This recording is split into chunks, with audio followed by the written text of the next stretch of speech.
ಅನುದಿನ ಅನುಕ್ಷಣ ಮನೆಯಲ್ಲೂ ಕಲಿಯೋಣ, ಕಲಿಕೆಯ ಹೊಸ ಹಾದಿಯಲಿ ಜೊತೆಗೂಡಿ ಹೆಜ್ಜೆಯ ಹಾಕೋಣ, ಸಂತಸದಿ ಕಲಿಯೋಣ ನಮ್ಮ ಹೆಮ್ಮೆಯ ಈ ಕ್ಲಾಸಿನಲ್ಲಿ.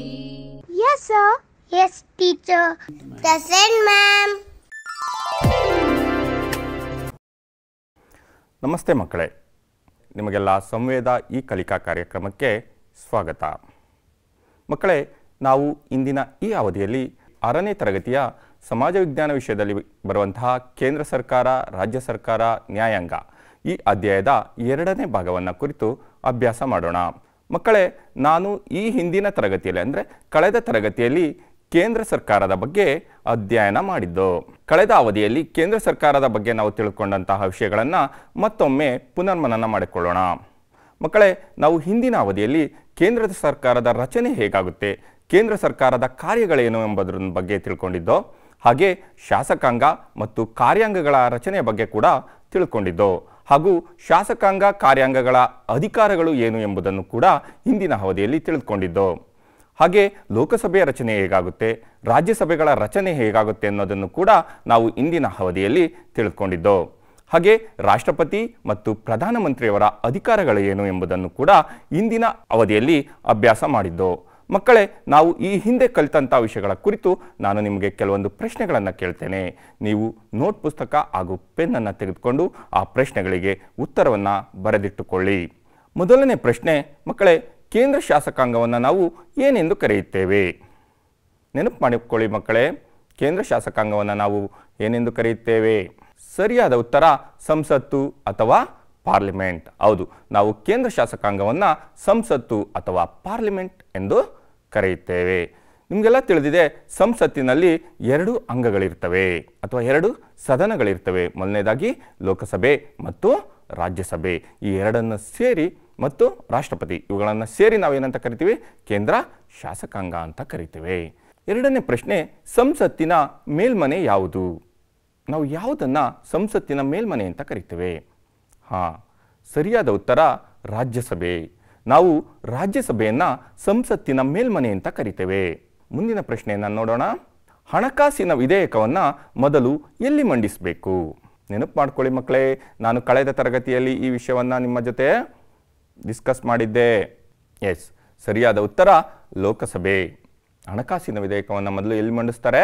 ಲೋಕಸಭೆಯಲ್ಲಿ ಮಂಡಿಸ್ತಾರೆ. ಮುಂದಿನ ಪ್ರಶ್ನೆಗೆ ಹೋಗೋಣ ಮಕ್ಕಳೇ. ಭಾರತ ಗಣರಾಜ್ಯದ ಅತ್ಯುನ್ನತ ಮುಖ್ಯಸ್ಥರು ಯಾರಾಗಿರ್ತಾರೆ? ಯೋಚನೆ ಮಾಡಿ ಮಕ್ಕಳೇ, ಭಾರತ ಗಣರಾಜ್ಯದ ಅತ್ಯುನ್ನತ ಮುಖ್ಯಸ್ಥರು ಯಾರಾಗಿದ್ದಾರೆ? ಸರಿಯಾದ ಉತ್ತರ ರಾಷ್ಟ್ರಪತಿಗಳು. ನಾವು ರಾಷ್ಟ್ರಪತಿಗಳನ್ನು ಭಾರತ ಗಣರಾಜ್ಯದ ಅತ್ಯುನ್ನತ ಮುಖ್ಯಸ್ಥರು ಅಂತ ಗುರುತಿಸ್ತೇವೆ. ಕೊನೆಯ ಪ್ರಶ್ನೆ, ರಾಜ್ಯಸಭೆಯ ಅಧ್ಯಕ್ಷರು ಯಾರು? ಯಾರು ರಾಜ್ಯಸಭೆಯ ಅಧ್ಯಕ್ಷರಾಗಿರ್ತಾರೆ? ಯೋಚನೆ ಮಾಡಿ ಮಕ್ಕಳೇ, ನೀವು ಉತ್ತರವನ್ನು ನಿಮ್ಮ ನೋಟ್ ಪುಸ್ತಕದಲ್ಲಿ ಬರೆದಿಟ್ಕೊಳ್ಳಿ. ಸರಿಯಾದ ಉತ್ತರ ಉಪರಾಷ್ಟ್ರಪತಿಗಳು. ಉಪರಾಷ್ಟ್ರಪತಿಗಳು ರಾಜ್ಯಸಭೆಯ ಅಧ್ಯಕ್ಷರಾಗಿರ್ತಾರೆ. ಮಕ್ಕಳೇ, ನೀವು ಹಿಂದೆ ಕಲಿತಂತಹ ಎಲ್ಲ ವಿಷಯಗಳಿಗೆ ಸರಿಯಾದಂತಹ ಉತ್ತರವನ್ನು ಕೊಟ್ಟಿದ್ದೀರಾ. ಧನ್ಯವಾದಗಳು. ಮಕ್ಕಳೇ, ನಾವು ಈ ಅವಧಿಯಲ್ಲಿ ರಾಜ್ಯ ಸರ್ಕಾರ ಹಾಗೂ ನ್ಯಾಯಾಂಗ ಈ 2 ವಿಷಯಗಳ ಬಗ್ಗೆ ಅಭ್ಯಾಸ ಮಾಡ್ತೇವೆ. ಈ ಅಧ್ಯಾಯದಲ್ಲಿ ಗಳಿಸುವಂತಹ ಸಾಮರ್ಥ್ಯಗಳು ಯಾವ್ಯಾವಪ್ಪ ಅಂದರೆ, ರಾಜ್ಯ ಸರ್ಕಾರದ ರಚನೆ ಹೇಗಾಗುತ್ತೆ ಮತ್ತು ರಾಜ್ಯ ಸರ್ಕಾರದ ಕಾರ್ಯಗಳು ಏನು ಎಂಬುದನ್ನು ತಿಳ್ಕೊಳ್ಳೋಣ. ಹಾಗೆ ರಾಜ್ಯ ಸರ್ಕಾರದ ಕಾರ್ಯವ್ಯಾಪ್ತಿ ಏನು ಎಂಬುದನ್ನು ತಿಳ್ಕೊಳ್ಳೋಣ. ಹಾಗೆ ರಾಜ್ಯಪಾಲರಾಗಲು ಇರಬೇಕಾದಂತಹ ಅರ್ಹತೆಗಳು ಏನು ಹಾಗೂ ರಾಜ್ಯಪಾಲರ ಅಧಿಕಾರಗಳು ಏನು ಎಂಬುದನ್ನು ಕೂಡ ಈ ಅಧ್ಯಾಯದಲ್ಲಿ ತಿಳ್ಕೊಳ್ಳೋಣ. ಹಾಗೆ ಮುಖ್ಯಮಂತ್ರಿಯ ಅಧಿಕಾರಗಳು ಮತ್ತು ಕರ್ತವ್ಯಗಳ ಕುರಿತು ಈ ಅಧ್ಯಾಯದಲ್ಲಿ ತಿಳಿದುಕೊಳ್ಳೋಣ. ಹಾಗೆ ನ್ಯಾಯಾಂಗಗಳು ರಾಜ್ಯಾಡಳಿತದಲ್ಲಿ ಏನೆಲ್ಲ ಕಾರ್ಯಗಳನ್ನು ನಿರ್ವಹಿಸ್ತವೆ ಎಂಬುದನ್ನು ಕುರಿತು ಈ ಅಧ್ಯಾಯದಲ್ಲಿ ತಿಳ್ಕೊಬೋದು. ಹಾಗೆ ಭಾರತದ ನ್ಯಾಯಾಂಗ ವ್ಯವಸ್ಥೆ ಕುರಿತು ಕೂಡ ಈ ಅಧ್ಯಾಯದಲ್ಲಿ ನಾವು ತಿಳ್ಕೊಳ್ಳೋಣ. ಹಾಗೆ ವಿವಿಧ ಮಟ್ಟದಲ್ಲಿರುವಂತಹ ನ್ಯಾಯಾಲಯಗಳ ಬಗ್ಗೆ ಈ ಅಧ್ಯಾಯದಲ್ಲಿ ನಾವು ಮಾಹಿತಿಯನ್ನು ಪಡೆದುಕೊಳ್ಳೋಣ. ಮೊದಲನೇದಾಗಿ ರಾಜ್ಯ. ಮಕ್ಕಳೇ, ನಮಗೆಲ್ಲ ತಿಳಿದಿರೋ ಹಾಗೆ ಭಾರತ ಒಂದು ಒಕ್ಕೂಟವಾದಂತಹ ರಾಷ್ಟ್ರವಾಗಿದೆ. ಈ ಒಕ್ಕೂಟದಲ್ಲಿ ಸುಮಾರು 29 ರಾಜ್ಯಗಳು ಬರ್ತವೆ. ನಮ್ಮ ದೇಶದಲ್ಲಿ ಒಟ್ಟು 29 ರಾಜ್ಯಗಳನ್ನು ಒಳಗೊಂಡಂತಹ ಒಂದು ಒಕ್ಕೂಟವಾಗಿದೆ. ಹಾಗಾದರೆ ಈ ರಾಜ್ಯಗಳನ್ನು ಯಾವ ಆಧಾರದ ಮೇಲೆ ವಿಂಗಡಣೆ ಮಾಡಿದ್ದಾರೆ? ನೋಡಿ, ರಾಜ್ಯಗಳು ಮುಖ್ಯವಾಗಿ ಭಾಷೆಗಳ ಆಧಾರದಲ್ಲಿ ಏನಾಗಿದ್ದಾವೆ, ರಚನೆಗೊಂಡಿದ್ದಾವೆ. ಉದಾಹರಣೆಗೆ ನಮ್ಮ ರಾಜ್ಯ ಯಾವುದಪ್ಪ? ಕರ್ನಾಟಕ.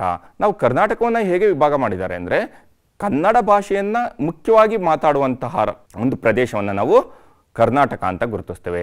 ಹಾಗೆ ಪಕ್ಕಕ್ಕೆ ಬಂದರೆ ತಮಿಳುನಾಡು. ತಮಿಳು ಭಾಷೆಯನ್ನು ಮಾತನಾಡುವಂತಹ ರಾಜ್ಯ ಯಾವುದಾಗಿರುತ್ತೆ? ತಮಿಳುನಾಡು. ಹಾಗೆ ತೆಲುಗು ಮಾತನಾಡುವನ್ನ ಆಂಧ್ರ ಪ್ರದೇಶ ಅಥವಾ ತೆಲಂಗಾಣ. ಹೀಗೆ ಭಾಷೆಗಳ ಆಧಾರದಲ್ಲಿ ರಚನೆಗೊಂಡಿರ್ತವೆ.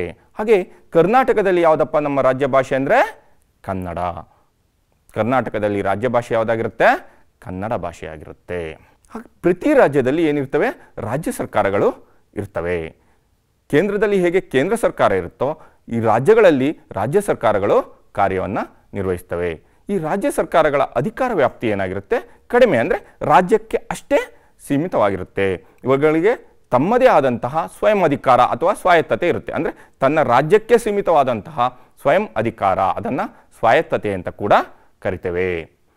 ನಮ್ಮ ಸಂವಿಧಾನ ಎಲ್ಲ ರಾಜ್ಯಗಳಿಗೆ ಏಕಪ್ರಕಾರವಾದಂತಹ ರಾಜ್ಯಾಡಳಿತವನ್ನು ರೂಪಿಸಿದೆ. ಅಂದರೆ ನಮ್ಮ ಇಡೀ ದೇಶದ ಆಡಳಿತ ಯಾವುದರ ಮೇಲೆ ನಿಂತಿರುತ್ತೆ ಅಂದರೆ ಸಂವಿಧಾನದ ಆಧಾರಿತವಾಗಿ ನಿಂತಿರುತ್ತೆ.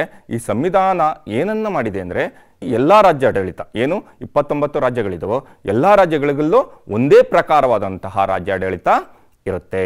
ಸಾಮಾನ್ಯವಾಗಿ ಈ ರಾಜ್ಯ ಸರ್ಕಾರ ಏನು ಕೇಂದ್ರ ಸರ್ಕಾರ ಇರುತ್ತೋ ಅದೇ ಮಾದರಿಯಾದಂತಹ ಸರ್ಕಾರವನ್ನು ಹೊಂದಿರುತ್ತೆ.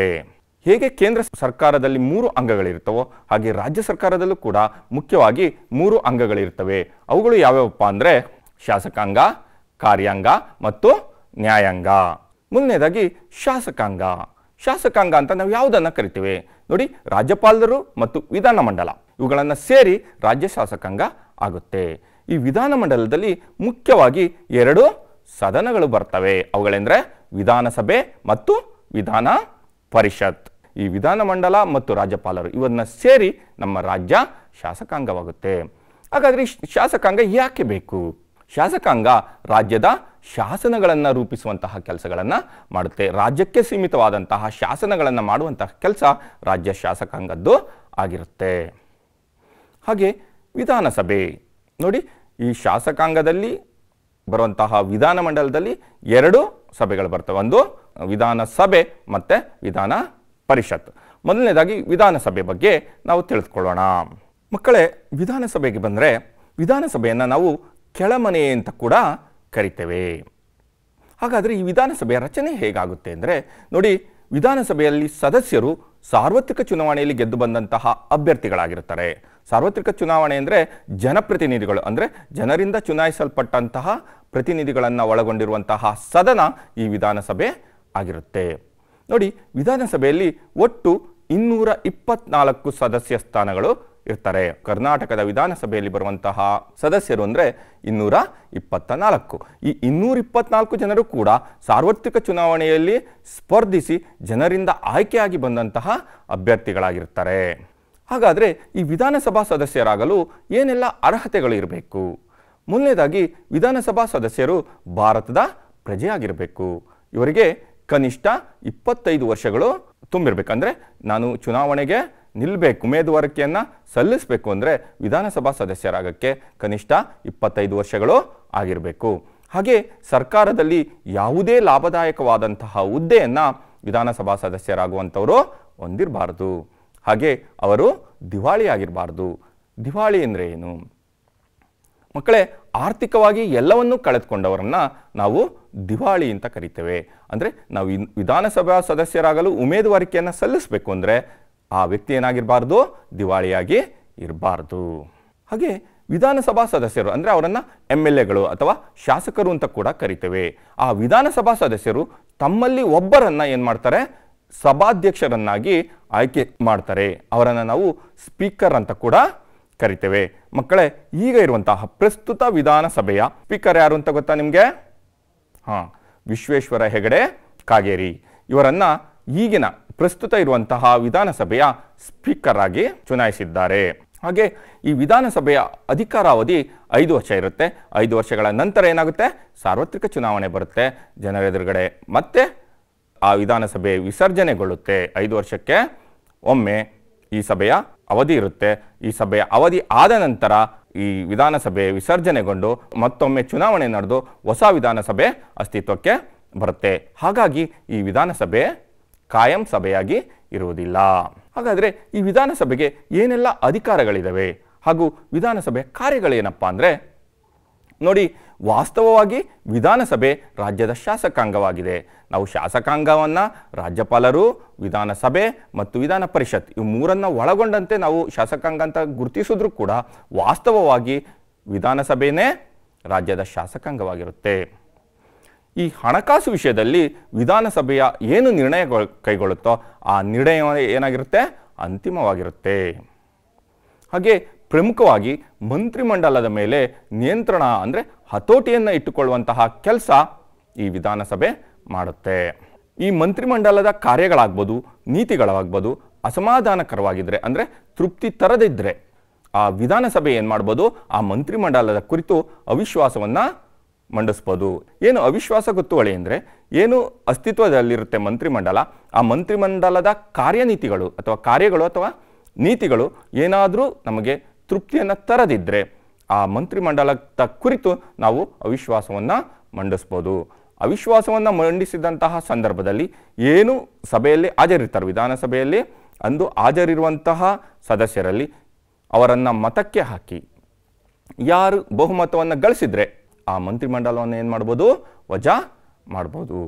ಹಾಗೆ ವಿಧಾನಸಭಾ ಸದಸ್ಯರು ರಾಷ್ಟ್ರಾಧ್ಯಕ್ಷರ ಚುನಾವಣೆಯಲ್ಲಿ ಕೂಡ ಭಾಗವಹಿಸ್ತಾರೆ. ಅಂದರೆ ವಿಧಾನಸಭೆಯ ಸದಸ್ಯರು ರಾಷ್ಟ್ರಪತಿಗಳ ಚುನಾವಣೆಯಲ್ಲಿ ಮತದಾನವನ್ನು ಮಾಡುವಂತಹ ಅಧಿಕಾರವನ್ನು ಕೂಡ ಹೊಂದಿರ್ತಾರೆ. ನೋಡಿ ಮಕ್ಕಳೇ, ನಾವು ಶಾಸಕಾಂಗದಲ್ಲಿ ಬರುವಂತಹ ವಿಧಾನಸಭೆಯ ಬಗ್ಗೆ ಇಲ್ಲಿನ ತನಕ ತಿಳ್ಕೊಂಡು, ಹಾಗೆ ವಿಧಾನ ಪರಿಷತ್ ನೋಡಿ, ಈ ವಿಧಾನ ಪರಿಷತ್ನ ರಚನೆ ಹೇಗಾಗಿರುತ್ತೆ ನೋಡಿ. ವಿಧಾನ ಪರಿಷತ್ತಿನ ಸದಸ್ಯರು ಅಂದರೆ ಅವರನ್ನು MLCಗಳು ಅಂತ ಕೂಡ ಕರೀತಾರೆ. ಆ ಸದಸ್ಯರ ಸಂಖ್ಯೆ ಒಟ್ಟು ವಿಧಾನಸಭೆಯ ಸದಸ್ಯರ ಸಂಖ್ಯೆಯ 1/3 ಹೆಚ್ಚಾಗಿ ಇರಬಾರ್ದು. ಈಗ ಉದಾಹರಣೆಗೆ ನಮ್ಮ ಕರ್ನಾಟಕದ ವಿಧಾನ ಪರಿಷತ್ತಿನಲ್ಲಿರುವಂತಹ ಸದಸ್ಯರ ಬಲ 75. ಈ 75 ಸದಸ್ಯರನ್ನ ಹೇಗೆ ಆಯ್ಕೆ ಮಾಡ್ಕೊಳ್ತಾರೆ ನೋಡಿ. ಕೆಲವು ಸದಸ್ಯರನ್ನ ರಾಜ್ಯಪಾಲರು ನಾಮಕರಣ ಮಾಡ್ತಾರೆ.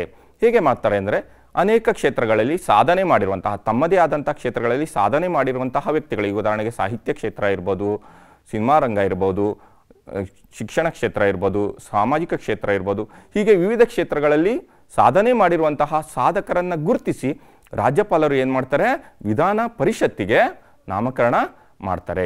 ಹಾಗೆ ಇನ್ನುಳಿದಂತಹ ಸದಸ್ಯರನ್ನ ವಿಧಾನಸಭಾ ಸದಸ್ಯರು ಏನು ಮಾಡ್ತಾರೆ, ಚುನಾಯಿಸ್ತಾರೆ. ಸ್ಥಳೀಯ ಸಂಸ್ಥೆಗಳು ಹಾಗೂ ನೋಂದಾಯಿಸಿದಂತಹ ಪದವೀಧರರು ಮತ್ತು ಶಿಕ್ಷಕರು ಕೂಡ ವಿಧಾನ ಪರಿಷತ್ತಿನ ಸದಸ್ಯರನ್ನ ಆಯ್ಕೆ ಮಾಡುವಂತಹ ಅಧಿಕಾರವನ್ನು ಹೊಂದಿರ್ತಾರೆ.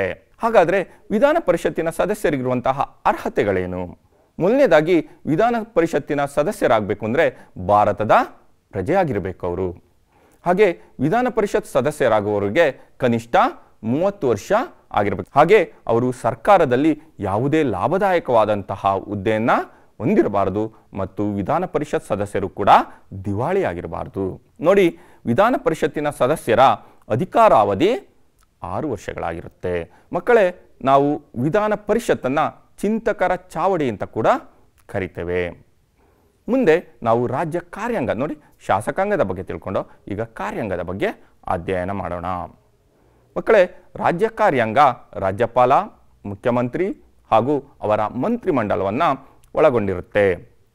ಸಾಮಾನ್ಯವಾಗಿ ಏನು ರಾಜ್ಯ ಕಾರ್ಯಾಂಗ ಯಾವ ರೀತಿ ಕಾರ್ಯನಿರ್ವಹಿಸುತ್ತೆ ಅಂದರೆ, ಕೇಂದ್ರದಲ್ಲಿ ಹೇಗೆ ಕೇಂದ್ರ ಕಾರ್ಯಾಂಗ ಕಾರ್ಯನಿರ್ವಹಿಸುತ್ತೋ ಅದೇ ರೀತಿ ರಾಜ್ಯದಲ್ಲಿ ರಾಜ್ಯ ಕಾರ್ಯಾಂಗ ಕಾರ್ಯವನ್ನು ನಿರ್ವಹಿಸುತ್ತೆ. ಅವುಗಳ ರಚನೆ ಆಗ್ಬೋದು, ಅವುಗಳ ಕಾರ್ಯ ಆಗ್ಬೋದು, ಕೇಂದ್ರ ಕಾರ್ಯಾಂಗವನ್ನೇ ಹೋಲ್ತವೆ. ನೋಡಿ, ಕೇಂದ್ರ ಕಾರ್ಯಾಂಗದಲ್ಲಿ ರಾಷ್ಟ್ರಪತಿಗಳಿರ್ತಾರೆ. ರಾಷ್ಟ್ರಪತಿಗಳ ಅಡಿಯಲ್ಲಿ ಪ್ರಧಾನಮಂತ್ರಿಗಳು ಹಾಗೂ ಅವರ ಮಂತ್ರಿಮಂಡಲ ಕಾರ್ಯವನ್ನು ನಿರ್ವಹಿಸುತ್ತೆ. ಹಾಗೆ ರಾಜ್ಯ ಕಾರ್ಯಾಂಗದಲ್ಲಿ ರಾಜ್ಯಪಾಲರು ಬರ್ತಾರೆ. ಅವರ ಅಡಿಯಲ್ಲಿ ಮುಖ್ಯಮಂತ್ರಿಗಳು ಹಾಗೂ ಅವರ ಮಂತ್ರಿಮಂಡಲ ಕಾರ್ಯವನ್ನು ನಿರ್ವಹಿಸುತ್ತೆ. ನೋಡಿ, ರಾಜ್ಯಪಾಲರು ಸಾಂವಿಧಾನಿಕವಾಗಿ ಮಾತ್ರ ಕಾರ್ಯಾಂಗದ ಮುಖ್ಯಸ್ಥರಾಗಿ ಕಾರ್ಯವನ್ನು ನಿರ್ವಹಿಸ್ತಾರೆ. ಆದರೆ ನಿಜವಾದಂತಹ ಕಾರ್ಯಾಂಗದ ಮುಖ್ಯಸ್ಥರು ಯಾರಾಗಿರ್ತಾರಪ್ಪ ಅಂದರೆ ಮುಖ್ಯಮಂತ್ರಿಗಳಾಗಿರ್ತಾರೆ. ರಾಜ್ಯಪಾಲರನ್ನು ಯಾರು ನೇಮಕ ಮಾಡ್ತಾರೆ ನೋಡಿ, ರಾಷ್ಟ್ರಾಧ್ಯಕ್ಷಗಳು ಅಂದರೆ ನಮ್ಮ ರಾಷ್ಟ್ರಪತಿಗಳು, ರಾಷ್ಟ್ರಾಧ್ಯಕ್ಷರು ರಾಜ್ಯಪಾಲರನ್ನು ನೇಮಕ ಮಾಡ್ತಾರೆ. ಈ ರಾಜ್ಯಪಾಲರ ಅಧಿಕಾರಾವಧಿ ಕೂಡ 5 ವರ್ಷಗಳಾಗಿರುತ್ತೆ. ಹಾಗಾದರೆ ರಾಜ್ಯಪಾಲರಾಗಲು ಯಾವೆಲ್ಲ ಅರ್ಹತೆಗಳನ್ನು ಹೊಂದಿರಬೇಕು? ರಾಜ್ಯಪಾಲರಾಗುವಂತಹ ವ್ಯಕ್ತಿ ಮುಖ್ಯವಾಗಿ ಭಾರತದ ಪ್ರಜೆಯಾಗಿರಬೇಕು. ಅವರಿಗೆ ಕನಿಷ್ಠ 35 ವರ್ಷಗಳು ತುಂಬಿರಬೇಕು. ಹಾಗೂ ರಾಜ್ಯಪಾಲರಾಗುವಂಥವರು ಸಂಸತ್ ಅಥವಾ ರಾಜ್ಯ ಶಾಸಕಾಂಗದ ಸದಸ್ಯರಾಗಿರಬಾರದು. ಯಾವುದೇ ಸಂಸತ್ತಿನಲ್ಲಾಗ್ಬೋದು, ರಾಜ್ಯ ಶಾಸಕಾಂಗದಲ್ಲಾಗ್ಬೋದು, ಅವರು ಸದಸ್ಯರಾಗಿ ಇರಬಾರ್ದು. ಅಂತಹ ವ್ಯಕ್ತಿಗಳನ್ನು ರಾಜ್ಯಪಾಲರನ್ನಾಗಿ ರಾಷ್ಟ್ರಪತಿಗಳು ಏನು ಮಾಡ್ತಾರೆ? ನೇಮಕ ಮಾಡ್ತಾರೆ. ಹಾಗಾದರೆ ರಾಜ್ಯಪಾಲರಿಗೆ ಇರುವಂತಹ ಅಧಿಕಾರಗಳು ಯಾವುವು? ನೋಡಿ, ರಾಜ್ಯಪಾಲರು ಮುಖ್ಯಮಂತ್ರಿಯನ್ನು ನೇಮಿಸುವಂತಹ ಕೆಲಸವನ್ನು ಮಾಡ್ತಾರೆ. ಹೌದು, ಏನು ಚುನಾವಣೆ ನಡೆಯುತ್ತೆ, ವಿಧಾನಸಭೆಯಲ್ಲಿ ಅತಿ ಹೆಚ್ಚು ಬಹುಮತವನ್ನು ಪಡೆದಂತಹ ಪಕ್ಷ ಆಗ್ಬೋದು ಅಥವಾ ಗುಂಪಾಗ್ಬೋದು, ಆ ಗುಂಪಿನ ನಾಯಕನನ್ನು ಮುಖ್ಯಮಂತ್ರಿಯನ್ನಾಗಿ ನೇಮಿಸುವಂತಹ ಕೆಲಸವನ್ನು ರಾಜ್ಯಪಾಲರು ಮಾಡ್ತಾರೆ. ಹಾಗೆ ಆ ಮುಖ್ಯಮಂತ್ರಿಗಳ ಸಲಹೆ ಮೇರೆಗೆ ಇತರ ಮಂತ್ರಿಗಳನ್ನು ಕೂಡ ರಾಜ್ಯಪಾಲರು ನೇಮಿಸ್ತಾರೆ.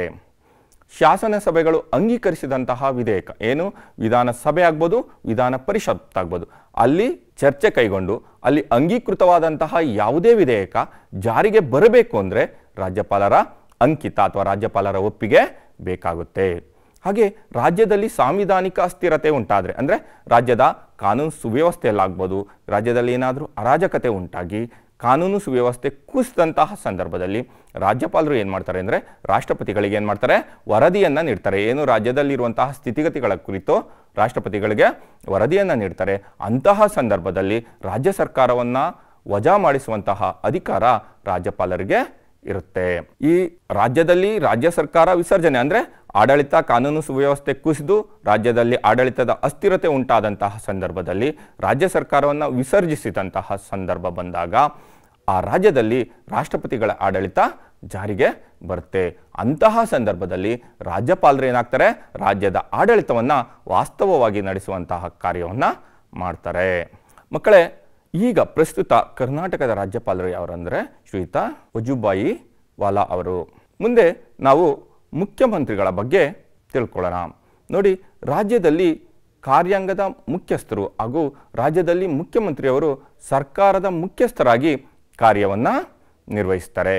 ನೋಡಿ, ವಿಧಾನಸಭೆಯ ಚುನಾವಣೆಯನ್ನು ಪ್ರತಿ 5 ವರ್ಷಗಳಿಗೆ ಒಮ್ಮೆ ಬರುವಂತಹ ವಿಧಾನಸಭಾ ಚುನಾವಣೆಯಲ್ಲಿ ಯಾವ ಪಕ್ಷ ಅಥವಾ ಒಂದು ಗುಂಪು ಬಹುಮತವನ್ನು ಪಡೆಯುತ್ತೋ ಆ ಗುಂಪಿನ ನಾಯಕನನ್ನು ಮುಖ್ಯಮಂತ್ರಿಯನ್ನಾಗಿ ಗುರುತಿಸ್ತಾರೆ. ಆ ಮುಖ್ಯಮಂತ್ರಿಯನ್ನಾಗಿ ನೇಮಿಸುವಂತಹ ಕಾರ್ಯವನ್ನು ರಾಜ್ಯಪಾಲರು ಮಾಡ್ತಾರೆ. ಹಾಗಾದರೆ ಮುಖ್ಯಮಂತ್ರಿಯವರಿಗೆ ಇರುವಂತಹ ಅಧಿಕಾರಗಳು ಏನು? ಮುಖ್ಯಮಂತ್ರಿಯವರ ಸಲಹೆ ಮೇರೆಗೆ, ಅಂದರೆ ರಾಜ್ಯಪಾಲರು ಮಂತ್ರಿಗಳನ್ನು ನೇಮಿಸ್ಬೋದು, ಆದರೆ ಅದರಲ್ಲಿ ಮುಖ್ಯವಾದಂತಹ ಪಾತ್ರ ಯಾರ್ದಾಗಿರುತ್ತೆ ಅಂದರೆ ಮುಖ್ಯಮಂತ್ರಿಗಳದೇ ಆಗಿರುತ್ತೆ. ಮುಖ್ಯಮಂತ್ರಿಗಳು ಯಾರನ್ನು ಸೂಚಿಸ್ತಾರೋ ಅವರನ್ನು ರಾಜ್ಯಪಾಲರು ಏನು ಮಾಡ್ತಾರೆ? ಮಂತ್ರಿಗಳಾಗಿ ನೇಮಿಸ್ತಾರೆ. ಹಾಗೆ ಮಂತ್ರಿಗಳಿಗೆ ಖಾತೆಗಳನ್ನು ನೀಡುವಂತಹ ಮತ್ತು ಬದಲಾಯಿಸುವಂತಹ ಅಧಿಕಾರವನ್ನು ಕೂಡ ಮುಖ್ಯಮಂತ್ರಿಗಳಿಗಿರುತ್ತೆ. ನೋಡಿ, ಈಗ ಅನೇಕ ಖಾತೆಗಳು, ಗೃಹ ಖಾತೆ ಆಗ್ಬೋದು, ಶಿಕ್ಷಣ ಖಾತೆ ಆಗ್ಬೋದು, ಕಂದಾಯ ಇಲಾಖೆ ಆಗ್ಬೋದು, ಜಲಸಂಪನ್ಮೂಲ ಇಲಾಖೆ ಆಗ್ಬೋದು, ಕೃಷಿ ಖಾತೆ ಆಗ್ಬೋದು, ಈಗ ಅನೇಕ ಖಾತೆಗಳು ಬರ್ತವೆ. ಯಾವ ಮಂತ್ರಿಗೆ ಯಾವ ಖಾತೆಗಳನ್ನು ನೀಡಬೇಕು ಹಾಗೂ ಖಾತೆಗಳನ್ನು ಬದಲಾಯಿಸಬೇಕು, ಈ ಅಧಿಕಾರ ಯಾರಿಗಿರುತ್ತೆ? ಮುಖ್ಯಮಂತ್ರಿಗಳಿಗೆ ಇರುತ್ತೆ. ಯಾವ ಮಂತ್ರಿ ಸರಿಯಾಗಿ ಕಾರ್ಯನಿರ್ವಹಿಸಲಿಲ್ಲ ಅಂತ ಅಂದರೆ ಆ ವ್ಯಕ್ತಿಯನ್ನು ಪದಚ್ಯುತಗೊಳಿಸುವಂತಹ ಅಧಿಕಾರ ಕೂಡ ಮುಖ್ಯಮಂತ್ರಿಯವರಿಗೆ ಇರುತ್ತೆ. ಪದಚ್ಯುತಿಗೊಳಿಸೋದು ಅಂದರೆ ಆ ಮಂತ್ರಿ ಸ್ಥಾನದಿಂದ ಅವರನ್ನು ಕೆಳಗಿಳಿಸುವಂತಹ ಅಧಿಕಾರ ಕೂಡ ಯಾರಿಗಿರುತ್ತೆ? ಮುಖ್ಯಮಂತ್ರಿಯವರಿಗೆ ಇರುತ್ತೆ. ಅಲ್ಲದೆ ಇನ್ನೊಂದು ಬಹುಮುಖ್ಯವಾದಂತಹ ಕಾರ್ಯ ಅಂದರೆ ಮುಖ್ಯಮಂತ್ರಿಗಳದ್ದು ಕೇಂದ್ರ ಮತ್ತು ರಾಜ್ಯ ಸರ್ಕಾರಗಳ ನಡುವೆ ಉತ್ತಮವಾದಂತಹ ಸಂಬಂಧವನ್ನು ಇಟ್ಟುಕೊಳ್ಳುವಂತಹ ನಿಟ್ಟಿನಲ್ಲಿ ಮುಖ್ಯಮಂತ್ರಿಗಳು ಪ್ರಮುಖವಾದಂತಹ ಪಾತ್ರವನ್ನು ವಹಿಸ್ತಾರೆ. ಮಕ್ಕಳೇ, ನಾವು ಇಲ್ಲಿಯ ತನಕ ರಾಜ್ಯ ಸರ್ಕಾರದ ರಚನೆ ಆಗ್ಬೋದು, ಅವುಗಳ ಕಾರ್ಯಗಳ ಬಗ್ಗೆ ತಿಳ್ಕೊಂಡು ಈ ಕುರಿತು ನಾವು ಒಂದು ಸಣ್ಣ ಚಟುವಟಿಕೆಯನ್ನು ಮಾಡೋಣ. ಮಕ್ಕಳೇ, ನಾನು ಕೆಲವು ಸರಳ ಪ್ರಶ್ನೆಗಳನ್ನು ನಿಮಗೆ ಕೇಳ್ತಾ ಹೋಗ್ತೇನೆ. ನೀವು ಈ ರಾಜ್ಯ ಸರ್ಕಾರಕ್ಕೆ ಸಂಬಂಧಿಸಿದಂತೆ ಈ ವಿಷಯಗಳ ಕುರಿತು ಕೆಲವು ಪ್ರಶ್ನೆಗಳನ್ನು ಕೇಳ್ತೇನೆ. ಈ ಪ್ರಶ್ನೆಗಳಿಗೆ ನೀವೆಲ್ಲರೂ ಸರಿಯಾಗಿ ಉತ್ತರವನ್ನು ಕೊಡ್ತೀರಾ ಅಂತ ಭಾವಿಸ್ತೇನೆ. ಮಕ್ಕಳೇ, ನೀವು ನಿಮ್ಮ ನೋಟ್ ಪುಸ್ತಕವನ್ನು ತೆಗೆದುಕೊಂಡು ನಾನು ಕೇಳಿದಂಥ ಪ್ರಶ್ನೆಗಳಿಗೆ ಉತ್ತರವನ್ನು ಬರೆದಿಟ್ಕೊಳ್ಳಿ. ಮೊದಲನೇ ಪ್ರಶ್ನೆ, ಪ್ರಜಾಪ್ರತಿನಿಧಿಗಳು ಇರುವಂತಹ ಶಾಸನ ಸಭೆ ಯಾವುದು? ನೋಡಿ, ಪ್ರಜಾಪ್ರತಿನಿಧಿಗಳು ಅಂದರೆ ಪ್ರಜೆಗಳಿಂದ ಚುನಾಯಿಸಲ್ಪಟ್ಟಂತಹ ಪ್ರತಿನಿಧಿಗಳು, ಪ್ರಜೆಗಳಿಂದ ನೇರವಾಗಿ ಚುನಾಯಿಸಲ್ಪಟ್ಟಂತಹ ಪ್ರತಿನಿಧಿಗಳು ಯಾವ ಶಾಸನ ಸಭೆಯಲ್ಲಿ ಕಂಡುಬರ್ತಾರೆ? ಸರಿಯಾದಂಥ ಉತ್ತರ ವಿಧಾನಸಭೆ. ಹೌದು, ವಿಧಾನಸಭೆಯಲ್ಲಿ ಪ್ರಜೆಗಳಿಂದ ಚುನಾಯಿತರಾದಂತಹ ಪ್ರಜಾಪ್ರತಿನಿಧಿಗಳು ಇರ್ತಾರೆ. ಸರಿ ಮಕ್ಕಳೇ, ಮುಂದಿನ ಪ್ರಶ್ನೆಗೆ ಹೋಗೋಣ. ಶಿಕ್ಷಕರ ಪ್ರತಿನಿಧಿಗಳು ಯಾವ ಸದನದ ಸದಸ್ಯರಾಗಿರುತ್ತಾರೆ? ವಿಧಾನಸಭೆ ಮತ್ತು ವಿಧಾನ ಪರಿಷತ್ 2 ಸದನಗಳಿದ್ದಾವೆ. ಯಾವ ಸದನದಲ್ಲಿ ಶಿಕ್ಷಕರ ಪ್ರತಿನಿಧಿಗಳು ಇರ್ತಾರೆ? ಸರಿಯಾದ ಉತ್ತರ ವಿಧಾನ ಪರಿಷತ್. ವಿಧಾನ ಪರಿಷತ್ತಿನಲ್ಲಿ ಶಿಕ್ಷಕರ ಪ್ರತಿನಿಧಿಗಳು ಸದಸ್ಯರಾಗಿರ್ತಾರೆ. 3ನೇ ಪ್ರಶ್ನೆ, ನಿಮ್ಮ ವಿಧಾನಸಭಾ ಕ್ಷೇತ್ರದ ಶಾಸಕರು ಯಾರು? ಶಾಸಕರು ಅಂದರೆ MLA ಅಥವಾ ವಿಧಾನಸಭಾ ಸದಸ್ಯರು ಯಾರಾಗಿರ್ತಾರೆ? ನೋಡಿ, ನಮ್ಮ ರಾಜ್ಯದಲ್ಲಿ ಒಟ್ಟು 224 ವಿಧಾನಸಭಾ ಕ್ಷೇತ್ರಗಳಿರ್ತವೆ. ನಿಮ್ಮ ಕ್ಷೇತ್ರ ಯಾವುದು ಬರುತ್ತೆ ನೋಡಿ. ಈಗ ಉದಾಹರಣೆಗೆ ನನ್ನ ಕ್ಷೇತ್ರ ಅಂದ್ಕೊಳ್ಳಿ. ನಮ್ಮ ಕ್ಷೇತ್ರ ತುಮಕೂರು ಜಿಲ್ಲೆ ಗುಬ್ಬಿ ತಾಲೂಕಿನಲ್ಲಿ ಬರುತ್ತೆ. ಈ ವಿಧಾನಸಭಾ ಕ್ಷೇತ್ರದ ಶಾಸಕರು ಶ್ರೀಯುತ SR ಶ್ರೀನಿವಾಸ್. ಇವರನ್ನು ವಿಧಾನಸಭಾ ಸದಸ್ಯರಾಗಿ ಗುರುತಿಸ್ತೀವಿ ನಮ್ಮ ಕ್ಷೇತ್ರಕ್ಕೆ, ಗುಬ್ಬಿ ಕ್ಷೇತ್ರಕ್ಕೆ ಸಂಬಂಧಿಸಿದಂತೆ. ಹಾಗೆ ನಿಮ್ಮ ಕ್ಷೇತ್ರಗಳು ಒಟ್ಟು 224 ಕ್ಷೇತ್ರಗಳಿದ್ದಾವೆ. ನಿಮ್ಮ ಕ್ಷೇತ್ರದಲ್ಲಿ ಬರುವಂತಹ ವಿಧಾನಸಭಾ ಸದಸ್ಯರು ಯಾರು ಎಂಬುದನ್ನು ಬರೆದಿಟ್ಕೊಳ್ಳಿ ಮಕ್ಕಳೇ. ಮುಂದಿನ ಪ್ರಶ್ನೆ, ನಿಮ್ಮ ಜಿಲ್ಲೆಯ ಉಸ್ತುವಾರಿ ಮಂತ್ರಿಗಳು ಯಾರು? ನೋಡಿ ಮಕ್ಕಳೇ, ಪ್ರತಿ ಜಿಲ್ಲೆಗೂ ಒಬ್ಬೊಬ್ಬರು ಉಸ್ತುವಾರಿ ಮಂತ್ರಿಗಳು ಇರ್ತಾರೆ. ನಿಮ್ಮ ಜಿಲ್ಲೆಗೆ ಬರುವಂತಹ ಉಸ್ತುವಾರಿ ಮಂತ್ರಿಗಳು ಯಾರು? ಈಗ ಉದಾಹರಣೆ ನನ್ನದು ತುಮಕೂರು ಜಿಲ್ಲೆ. ತುಮಕೂರು ಜಿಲ್ಲೆಗೆ ಸಂಬಂಧಿಸಿದಂತೆ ಶ್ರೀಯುತ JC ಮಾಧುಸ್ವಾಮಿ ಇವರು ಜಿಲ್ಲಾ ಉಸ್ತುವಾರಿ ಮಂತ್ರಿಗಳಾಗಿದ್ದಾರೆ. ಹಾಗೆ ನಿಮ್ಮ ಜಿಲ್ಲೆಯಲ್ಲಿ ಬರುವಂತಹ ಉಸ್ತುವಾರಿ ಮಂತ್ರಿಗಳು ಯಾರು ಎಂಬುದನ್ನು ಕೂಡ ಬರೆದಿಟ್ಕೊಳ್ಳಿ ಮಕ್ಕಳೇ. ನೀವು ಈ ಪ್ರಶ್ನೆಗಳಿಗೆ ಸರಿಯಾದಂತಹ ಉತ್ತರವನ್ನು ನೀಡಿದ್ದೀರಾ. ಧನ್ಯವಾದಗಳು. ನಾವು ಇಲ್ಲಿಯ ತನಕ ರಾಜ್ಯ ಸರ್ಕಾರದ ಬಗ್ಗೆ ತಿಳಿದುಕೊಂಡು, ಈಗ ಮುಂದೆ ನಾವು ಭಾರತದ ನ್ಯಾಯಾಂಗ ವ್ಯವಸ್ಥೆ ಹೇಗಿದೆ ಎಂಬುದನ್ನು ಅಧ್ಯಯನ ಮಾಡೋಣ. ಮಕ್ಕಳೇ, ನ್ಯಾಯಾಂಗ ವ್ಯವಸ್ಥೆ ಅಂದರೆ ಏನು? ನೋಡಿ, ನಮ್ಮ ದೇಶದಲ್ಲಿ ತಮ್ಮದೇ ಆದಂತಹ ಕಾನೂನು, ಸಂವಿಧಾನ ಬರುತ್ತೆ. ಸಂವಿಧಾನದ ಅಡಿಯಲ್ಲಿ ಅನೇಕ ಕಾನೂನುಗಳನ್ನು ನಾವು ರೂಪಿಸ್ಕೊಂಡಿದ್ದೀವಿ. ಈ ಕಾನೂನುಗಳಿಗೆ ತಕ್ಕಂತೆ ನ್ಯಾಯ ನಿರ್ಣಯವನ್ನು ನೀಡುವಂತಹ ಪ್ರತ್ಯೇಕವಾದಂಥ ಒಂದು ವ್ಯವಸ್ಥೆಯನ್ನು ನಾವು ಏನಂತ ಕರಿತೇವೆ? ನ್ಯಾಯಾಂಗ ವ್ಯವಸ್ಥೆ ಅಂತ ಕರಿತೇವೆ. ನೋಡಿ, ಕಾನೂನು ಮತ್ತು ನ್ಯಾಯಾಂಗ ಇವೆರಡೂ ಕೂಡ ರಾಜ್ಯದ ಆಡಳಿತ ವ್ಯವಸ್ಥೆಯಲ್ಲಿ ಬಹುಮುಖ್ಯವಾದಂತಹ ಪಾತ್ರವನ್ನು ವಹಿಸ್ತವೆ. ನೋಡಿ, ಕಾನೂನಿರುತ್ತೆ, ಆ ಕಾನೂನಿನ ಅಡಿಯಲ್ಲಿ ಆ ಕಾನೂನನ್ನು ರಕ್ಷಿಸಿ ನ್ಯಾಯವನ್ನು ನೀಡುವಂತಹ ಕೆಲಸವನ್ನು ನ್ಯಾಯಾಂಗ ಮಾಡುತ್ತೆ. ಇವೆರಡೂ ಕೂಡ ರಾಜ್ಯದ ಆಡಳಿತ ವ್ಯವಸ್ಥೆಯಲ್ಲಿ ಬಹುಮುಖ್ಯವಾದಂತಹ ಪಾತ್ರವನ್ನು ವಹಿಸ್ತವೆ. ಹಾಗಾದರೆ ನ್ಯಾಯಾಲಯಗಳ ಕಾರ್ಯಗಳು ಏನೇನು? ಮೊದಲನೇದಾಗಿ ಶಾಸಕಾಂಗ ರೂಪಿಸಿದಂತಹ ಕಾಯ್ದೆಗಳಿಗೆ ಅರ್ಥ ವಿವರಣೆಯನ್ನು ನೀಡುವಂತಹ ಕೆಲಸವನ್ನು ನ್ಯಾಯಾಂಗ ಮಾಡುತ್ತೆ.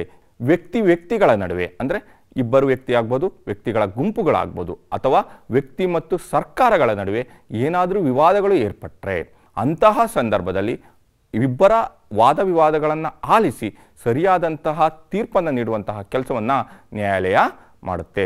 ಹಾಗೆ ನ್ಯಾಯಾಲಯ ಪ್ರಜೆಗಳ ಪ್ರಾಣ ಆಗ್ಬೋದು, ಆಸ್ತಿ, ಮರ್ಯಾದೆ ಮತ್ತು ಹಕ್ಕುಗಳನ್ನು ಕಾಯುವಂತಹ ಬಹುಮುಖ್ಯವಾದಂತಹ ಕಾರ್ಯವನ್ನು ನ್ಯಾಯಾಲಯ ಮಾಡುತ್ತೆ. ಯಾವುದೋ ಒಂದು ಪ್ರಜೆಯ ಪ್ರಾಣ ಹಾನಿಯಾದಂಥ ಸಂದರ್ಭದಲ್ಲಿ ಅಥವಾ ಆಸ್ತಿಯಾದ ಹಾನಿಯಾದಂಥ ಸಂದರ್ಭದಲ್ಲಿ, ಒಬ್ಬ ವ್ಯಕ್ತಿಯ ಘನತೆಗೆ ಕುಂದು ಬಂದಂತಹ ಸಂದರ್ಭದಲ್ಲಿ ಮತ್ತು ವ್ಯಕ್ತಿಯ ಹಕ್ಕುಗಳಿಗೆ ಧಕ್ಕೆ ಬಂದಂತಹ ಸಂದರ್ಭದಲ್ಲಿ ಯಾರೇ ಆಗಲಿ ನ್ಯಾಯಾಲಯದ ಮೊರೆ ಹೋದರೆ ಆ ನ್ಯಾಯಾಲಯ ಅವರ ವಾದಗಳನ್ನು ಆಲಿಸಿ ಸರಿಯಾದಂತಹ ತೀರ್ಪನ್ನು ಕೊಡುವಂತಹ ಕೆಲಸವನ್ನು ಮಾಡುತ್ತೆ.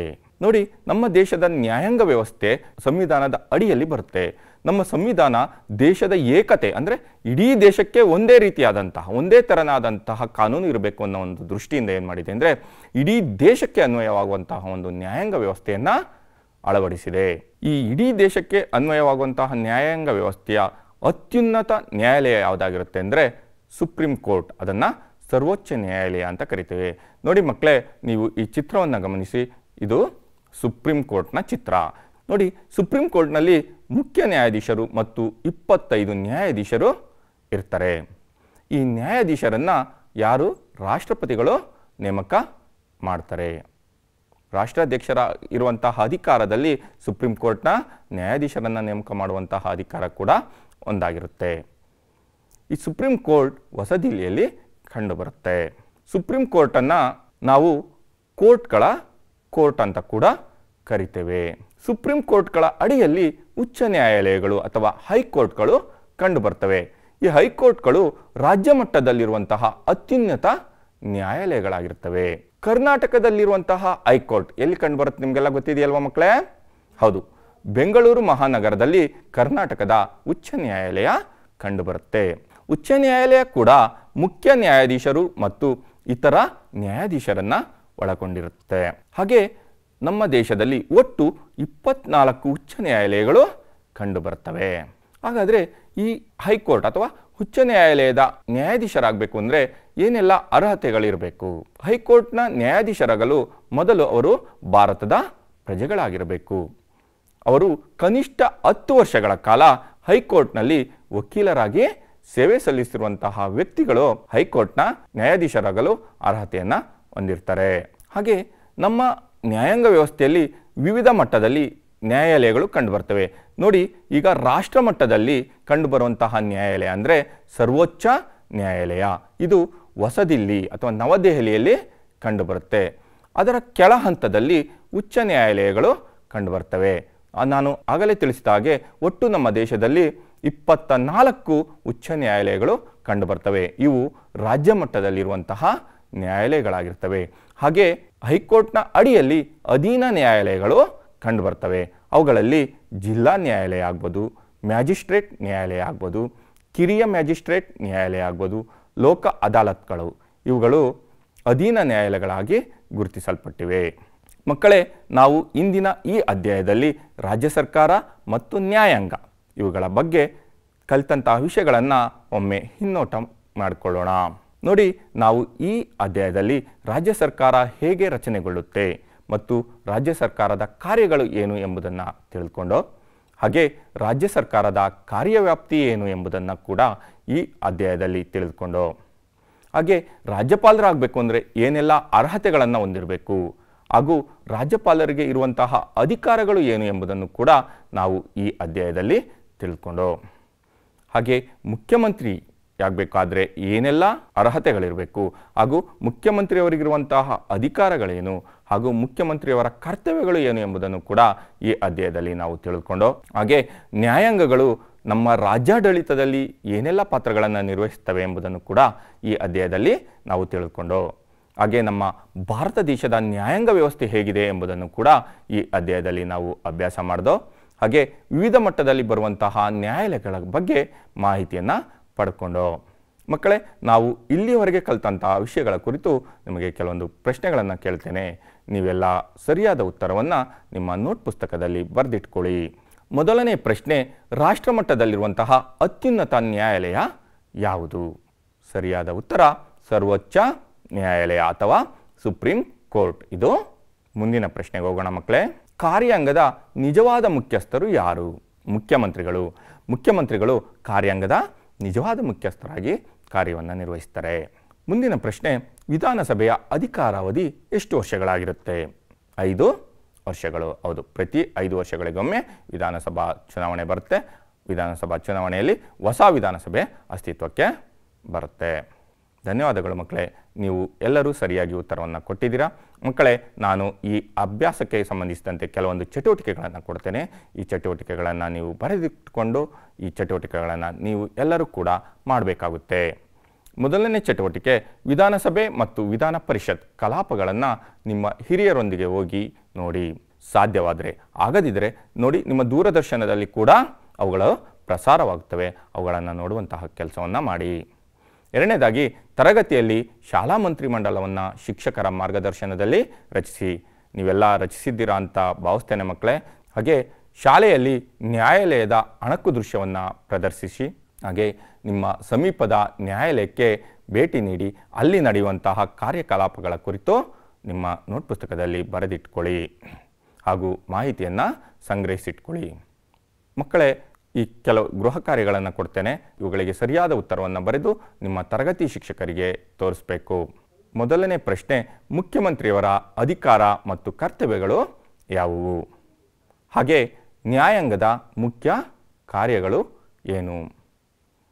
ಉಚ್ಚ ನ್ಯಾಯಾಲಯದ ನ್ಯಾಯಾಧೀಶರಾಗಬೇಕು ಅಂದರೆ ಇರಬೇಕಾದಂತಹ ಅರ್ಹತೆಗಳು ಏನು? ನಾಲ್ಕನೇ ಪ್ರಶ್ನೆ, ರಾಷ್ಟ್ರ ಮಟ್ಟದಲ್ಲಿಯ ಅತ್ಯುನ್ನತ ನ್ಯಾಯಾಲಯ ಯಾವುದು? ನನ್ನ ಹೆಸರು ವಾಸುದೇವಮೂರ್ತಿ KV, ಪದವೀಧರ ಪ್ರಾಥಮಿಕ ಶಾಲಾ ಶಿಕ್ಷಕರು, ಸರ್ಕಾರಿ ಮಾದರಿ ಪ್ರಾಥಮಿಕ ಶಾಲೆ ತಿಗಳರಪಾಳ್ಯ, ಬೆಂಗಳೂರು ಉತ್ತರ ಜಿಲ್ಲೆ. ಧನ್ಯವಾದಗಳು.